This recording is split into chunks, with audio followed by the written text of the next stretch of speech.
Did I scare ya? Welcome to another family worship, and I have a question. Have you ever been to a surprise birthday party before? You know, the kind where you show up early, you turn off the lights, everyone hides, and when the birthday boy or birthday girl comes, everyone jumps out and shouts and says, "Happy birthday!"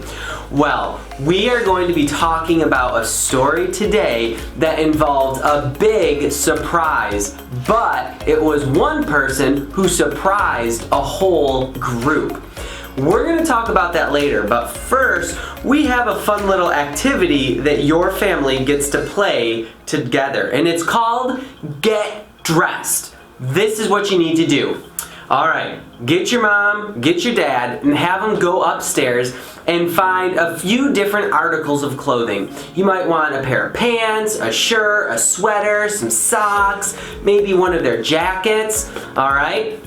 Now, you can do this one of two ways. You can have a competition if you want to go against one another in the family, in which case you're going to have two teams, so you'll need 2 pants, 2 shirts, 2 sweaters, etc. Or you can just have one pile and each person can be timed to see who can change into those clothes the fastest. So, we're going to take a moment and you get your stuff and go ahead and have a little competition and see who can dress the fastest in their parents' clothes. And parents, you get to play this too. And then, after you've played the game Get Dressed, go ahead and read today's passage, which is found in Acts chapter 12, verses 1 through 19.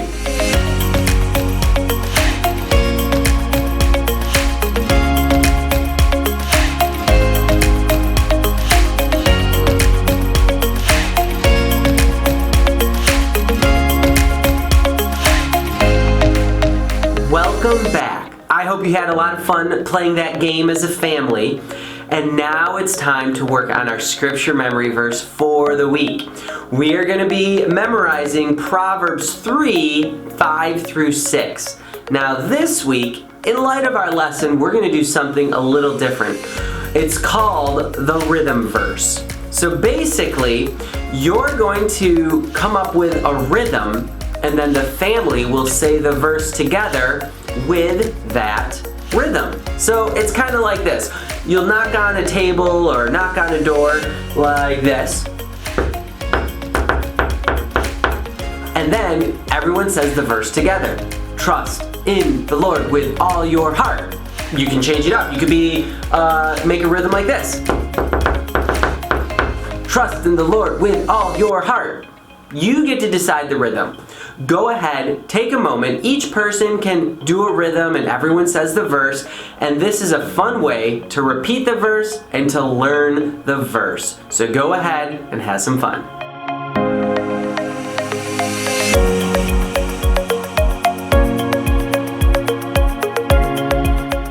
And now it's time for our lesson today. Like I said earlier, this is a special story with a big surprise. So big that I felt like I probably shouldn't be the one telling it. So we have a special guest joining us for this family worship to share their experience of how God answered prayers. So listen in.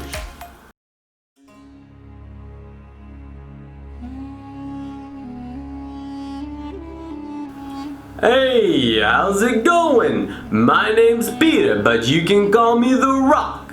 Now, I know what you're thinking. You're thinking, hey, you're not The Rock. I've seen The Rock. You're not The Rock. Well, let me tell you, I'm the original Rock, okay? My name literally means rock. Alright, so you can call me The Rock. You can call me Peter. I don't care. Just don't call me late for dinner. Ha! Anyways, I heard we were talking about how God answers prayers, and I want to tell you the story of how God answered an amazing prayer that surprised all of us. But first, I gotta back up. So, you know that Jesus came to this earth and he died on the cross, but rose again, and then a few days later he ascended into heaven, leaving his followers, us, the disciples, or the apostles if you want, behind to share the good news. Well, I was with our friends and we were telling people about Jesus, which you would think would make people happy, but you would be wrong. There was a lot of people in Jerusalem who were not happy with us Jesus followers or Christians, and they began to persecute us.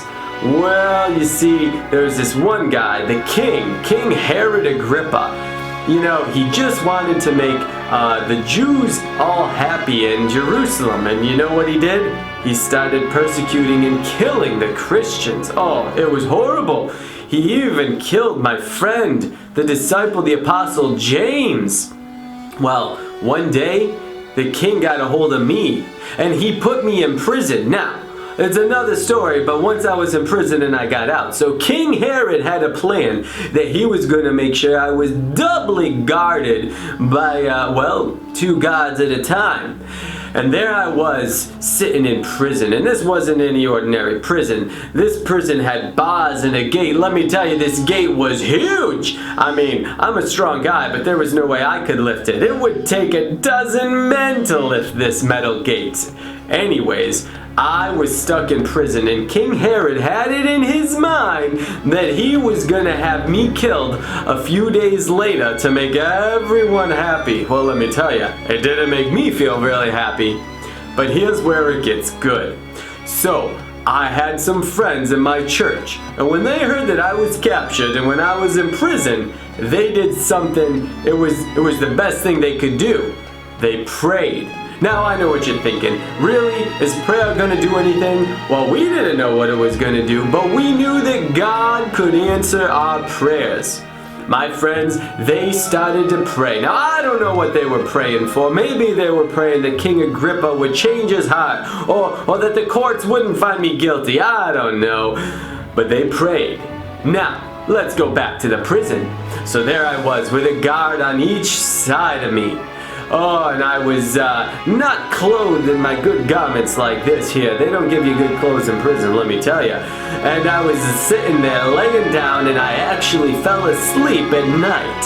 When all of a sudden, out of nowhere, this person comes up and strikes me and says, "Hey, Peter, get up!" Oh, I was shaking, I was still kind of sleepy, so I got up and I dressed myself as fast as I could, and he said, "Come on, follow me."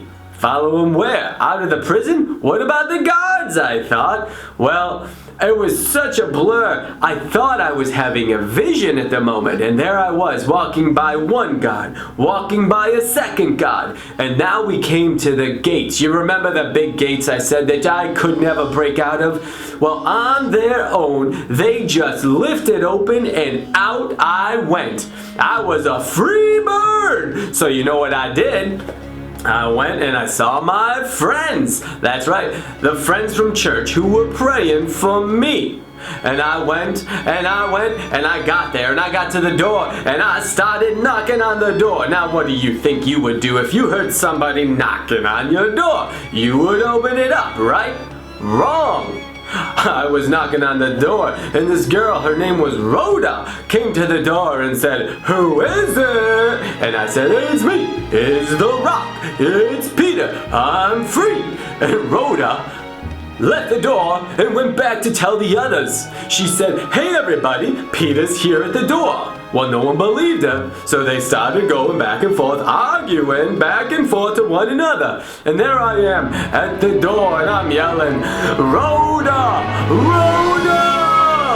I was a little nervous that the guards were going to come and find me again. Well, finally, Rhoda comes back and opens the door, and I walk in, and it was like a surprise party, but I was the surprise. So I was like, "Surprise, everybody, here I am." And they couldn't believe it. You know, at first, they doubted that God had answered their prayers. Have you ever done that? Have you ever prayed not really sure if God could answer your prayers? Well, I encouraged the people to tell everyone about what God had done for them. And I encourage them to always keep on praying, because God will answer our prayers. Now, we don't know how He's going to answer our prayers, but we know that He will answer our prayers. So here's my encouragement to you. There's a lot of times when you might not know what to do, but there's one thing you can know, that if you pray, God answers prayers.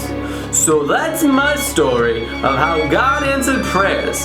And now I've got some questions that I think that you as a family should go through and talk about them. And remember that God answers prayers.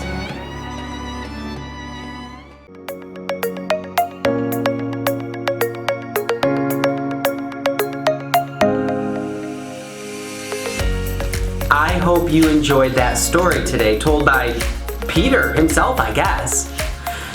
I want you to remember that God still answers prayers today. Now, sometimes it might not be in the way that we would expect or even in a way that we want, but God answers prayers in ways that are, well, the best for us. So we can be assured that if we're ever going through a difficult time, or if a family member or a friend is going through a difficult time, the first thing we should do is pray about it, because God, who is able to help, will answer our prayers. I hope you had a great family worship. Have a great day, and we'll see you soon.